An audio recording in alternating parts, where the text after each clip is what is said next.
A commitment to the security of Israel, period. No shift, not at all. But I tell you what, there is a shift in. The shift is that we still need a two-state solution. It is the only answer.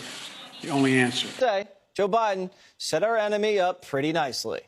They've just inherited billions of dollars worth of guns, war vehicles, and aircraft. In fact, reports say that the Taliban now has more Black Hawk helicopters than 85% of countries in the world. But think about this for a second.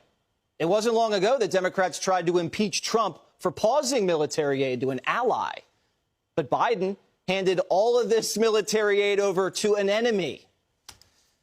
Something he must have learned from his old boss, Barack Obama. Remember, he gave Mexican cartels guns that killed an American under the Fast and Furious program? He gave Iran pallets of cash. Do you think they spent that on food?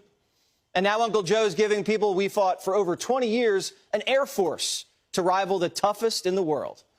If only they could find a pilot. Joining me now is Adam Andrzejewski, CEO of the government watchdog group OpenTheBooks.com. Andrew, I read your report. Here's how I know the Afghan army was a joke. The U.S. military gave the Afghan army $174 million of drones, and they lost them.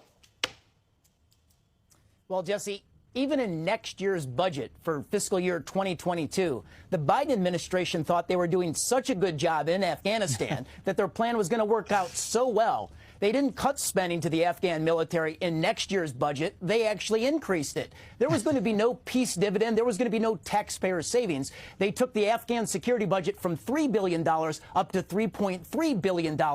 And here's the thing. Even after losing $174 million worth of drones, the Biden administration was going to provide the Afghan security forces another $22 million worth of drones. Well, Andrew, the defense contractors, they still have to... In Afghanistan, he joins us along with Kayleigh McEnany, former White House press secretary and outnumbered co-host. Hi, everybody. Good morning to you, Geraldo. So, Geraldo, you know, everybody saw this coming. A very dangerous mission. And yesterday, everybody's worst nightmare came true. It was more than everybody seeing it coming in the kind of a general cliche of that, Steve. We had specific, reliable intelligence that it was going to happen. I never heard a warning quite so vivid.